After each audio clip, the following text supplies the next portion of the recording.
Dua hal dari bacaan pertama dan bacaan kedua.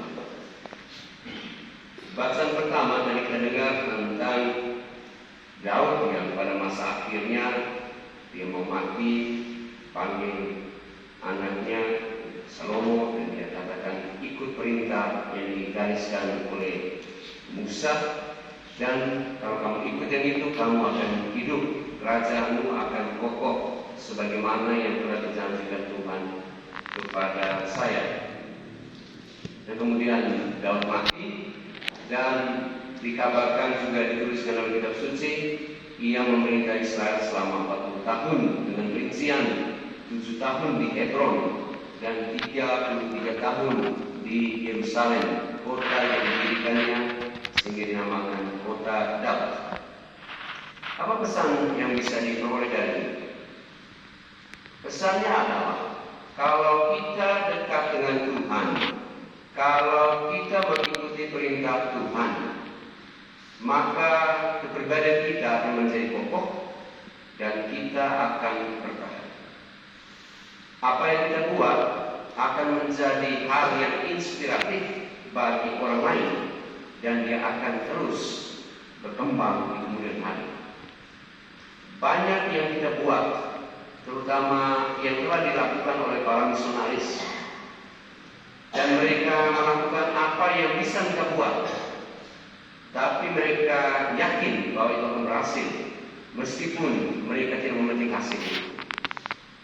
Ketika memakamkan satu suster CIE sementara retret dan dia meninggal, dan dia adalah pemimpin ketiga, pemimpin umum CIE ketiga, Suster Alexa dari Maumere, umurnya mau 90 tahun. Dan saya bangga sekali waktu saya bisa memakamkan beliau. Mengapa?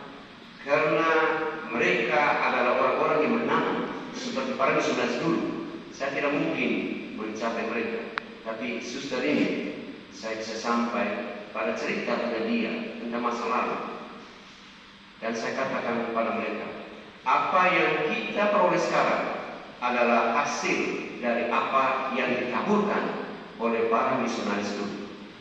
Dan benarlah kata Yesus ketika dia berbicara di hadapan orang-orang, di hadapan para muridnya, ketika mau masuk ke kota Samaria setelah bertemu dengan perempuan Samaria, dia katakan, baik yang menabur maupun menuai sama-sama bergembira. Kamu menuai apa yang tidak kamu tabur, tapi kamu juga bergembira sama seperti penabur. Dengan ini mau katakan bahwa apa yang kita buat yang baik, mungkin kita tidak merasakan hasilnya sekarang, dan kemudian akan hasilnya kita peroleh di kemudian hari.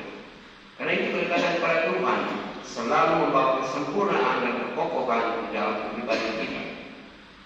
Kalau kita katakan di dalam kitab suci tadi, Daud dia memerintah 40 tahun.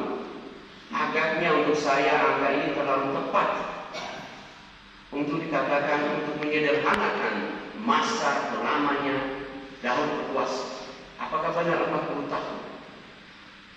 Tapi kita tahu dalam kitab suci semua angka adalah angka simbolis, angka teologis. 40 tahun adalah angka sempurna dari suatu generasi yang sempurna. 40 tahun orang Israel mengembara di padang gurun. Dengan itu mereka kemudian menjadi orang yang dimurnikan, dan baru sesudah itu satu generasi yang diperkirakan usia hidupnya 40 tahun meninggal, mereka masuk ke tanah Kanaan dengan generasi baru yang tidak kembali untuk menikmati nostalgia di Mesir. Demikian juga Yesus berpuasa 40 hari untuk menyatakan kepenuhan hidup, dan sesudah itu dia memulai yang baru. Hanya dengan berpuasa 40 hari dia kemudian menjadi orang yang diutus, yang terlibat dalam kepentingan umum oleh kepentingan. Dan 40 tahun dalam pemerintah adalah angka simbolis bagaimana dia memenuhi hukum Tuhan secara sempurna. Dia memberikan itu terhadap kepada generasi selanjutnya supaya tetap setia kepada Tuhan meskipun dia pernah membuat satu kesalahan fatal. berselingkuh dengan Batseba. Kalau kita lihat lagi Ana, 7 tahun dia memerintah di Hebron, sebelum kemudian pindah ke Yerusalem. 7 tahun angka yang sempurna. Artinya, sesudah dia membuat sesuatu yang di bagian yang paling kecil di Hebron, dan kemudian dia meluaskannya di Yerusalem menjadi lebih sempurna. Kalau kita pilih juga nama dari Daud itu sendiri, David, yang terdiri dari 3 konsol, DBT, yang ikut kuliah saya pasti tahu urutan alef, B, minus alef, B, semua. Kalau kita lihat nama ini sendiri, ada nama yang sempurna. Mengapa? Karena angka D dengan B dengan D. D itu huruf keempat di dalam alfabet Ibrani. B itu huruf ke-6 dalam alfabet Ibrani. Sehingga 4 ditambah 6, 10 ditambah 4 menjadi 14. Artinya 2 kali 7 yang menyatakan orang ini sempurna, baik dalam relasi dengan manusia maupun relasi dengan Tuhan. Sebab simbolis.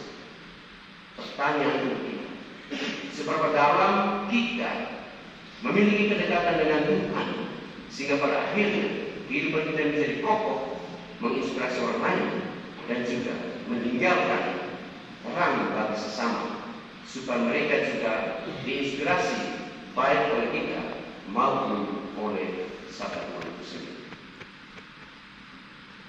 Itu yang pertama. Yang kedua, dalam bacaan Injil kita mendengarkan tentang para murid yang diutus. Ada 12 orang yang diutus berdua-dua. Diutus berdua-dua dan dalam 2 pengertian. Pertama, kalau satu lupa, satu ingat, supaya saling meneguhkan. Tapi juga dalam konteks pengadilan di dalam dunia Ibrani, 2 orang itu menegaskan kesaksian yang valid. 2 laki-laki. Kesaksian yang valid di pengadilan membutuhkan minimal 2 orang saksi. Karena itu Yesus mengutus mereka berdua. Pasti kita sudah merenungkan banyak sekali teks tentang ini, yaitu dengan tidak boleh membawa ini, membawa itu, dan semuanya. Tapi saya hanya ambil pada bagian terakhir, yaitu pergilah mereka memberitakan bahwa orang harus bertobat. Lalu mereka mengusir banyak setan dan mengoles banyak orang sakit dengan minyak dan menyembuhkan mereka. 2 hal yang mereka lakukan di sini. Pertama, mereka membawa orang kepada Tuhan supaya mereka makin dekat kepada Tuhan. Tapi dalam relasi dengan sesama mereka, 2 yang kedua, yaitu mengusir banyak setan, mengurapi minyak, mengurapi orang sakit dengan minyak dan menyembuhkan mereka. Setan dengan orang sakit. Saya satu kesal saja dari itu. Kalau kita tidak mampu membuat orang lain menjadi baik, janganlah kita menjadi setan dan membuat orang lain juga menjadi setan. Kalau kita tidak mampu menyembuhkan orang lain, janganlah kita melukai dan menyakiti orang lain. Adalah menjadi ironi jika kita yang menjadi orang yang terpanggil, kita tidak melaksanakan pesan ini, yaitu membatalkan orang bertobat, kita tidak sendiri bertobat, dan kita malah membuat orang lain lebih jahat, menimbulkan banyak setan, dan akhirnya kita melukai orang lain. Jika kita tidak mampu membuat orang lain menjadi baik, janganlah menjadi setan supaya orang lain menjadi setan juga. Kalau kita tidak mampu menyembuhkan orang lain, janganlah melukai orang lain. Saudara-saudara, dengan ini kita diingatkan kembali. Mungkin banyak sekali kita buat selama ini secara tidak sadar, membangun setan-setan baru di dalam diri kita sendiri. Mungkin orang katakan setan itu di luar, sama seperti orang mengklaim atau orang melihat dalam kisah Kejadian, ular adalah yang dari luar. Tapi setan juga ada dalam diri kita sendiri, di mana ada kecenderungan-kecenderungan terhadap sesuatu yang baik, selalu ada hal yang kita buat, ada kecenderungan untuk melawan.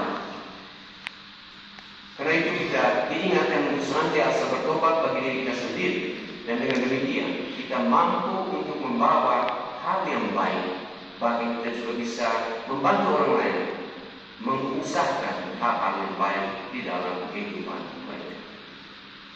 Dan semoga kita akhirnya bisa menuruti sabda Tuhan dengan hidup seperti apa yang dikatakan oleh Daud, yaitu menuruti perintah Tuhan dan dalam konteks dengan sesama, juga menginspirasi mereka supaya mereka makin dekat kepada Tuhan dan menjadi murid-murid Tuhan dalam kehidupan mereka.